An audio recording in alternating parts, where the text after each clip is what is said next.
今日はシーフードの輸出国第2位のノルウェーの家庭料理フィスケ・ツッペ、クリーミーな魚のスープをご紹介。フィヨルドやバイキングで有名なノルウェーは長い海岸線が続く国で、その国土は日本とほぼ同じくらいですが、人口は約542万人。そんなノルウェーの主な産業は石油・天然ガスの輸出、加工するのにたくさんの電力を使うアルミニウムやリチウムの加工、そして水産業になっています。ノルウェーといったらサーモンという人もいるかと思いますが、実はこのイメージはノルウェーによって始められたあるプロジェクトによって30数年かけて築かれたもの。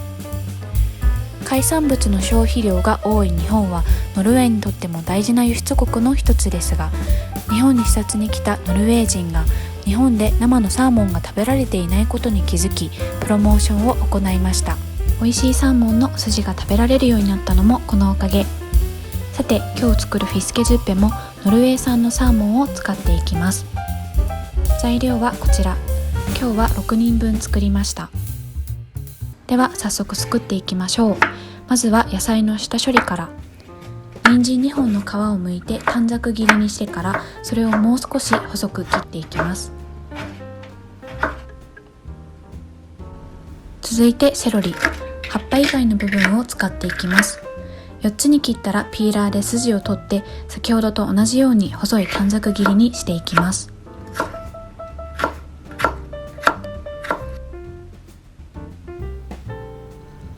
次は入手できなかったリーキの代わりに風味の似ている長ネギ、白い部分を輪切りにします。お次はディル、茎と葉っぱの部分に分けていきます。今回は葉っぱの部分のみ使用します。お次はレモン半分を絞っていきます。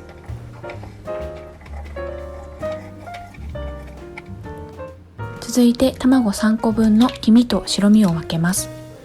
今回は黄身のみを使用します。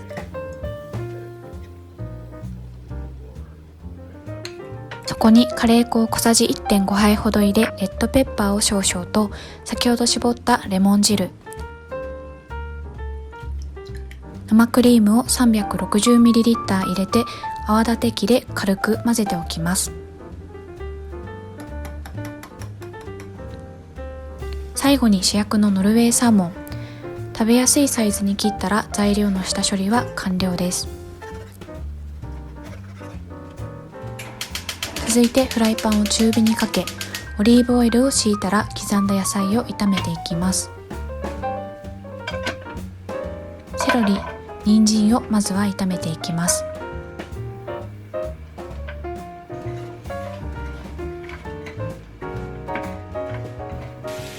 これくらいしんなりしてきたらネギを入れてまた炒めます。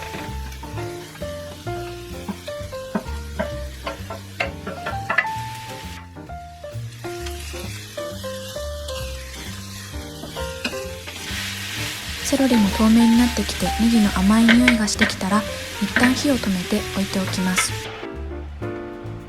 続いてお鍋を弱火にかけ 60g ほどのバターを入れます。バターが溶けたら測っておいた大さじ3杯ほどの小麦粉を入れて炒めていきます。ペースト状になってきたら OK です。そこに沸騰させておいたお湯を1リッターほど入れます。小麦粉とバターのペーストがお湯に溶けるように混ぜてから、魚ストックの代わりに鶏ガラスープの素を大さじ2杯ほど入れてまた混ぜます。ダマがなくなったら事前に用意しておいた黄身とクリームを追加して混ぜていきます。そこへ炒めた野菜、サーモンを入れて少し混ぜたら蓋をして10から15分ほど煮込みます。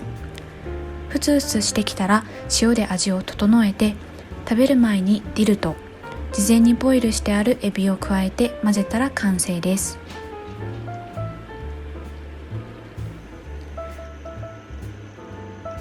深めの器に盛っていただきましょう。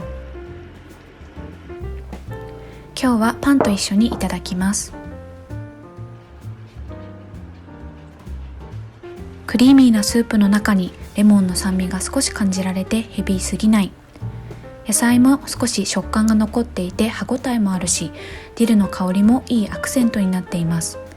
サーモンもホロホロで絶品。みんなも作ってみてね。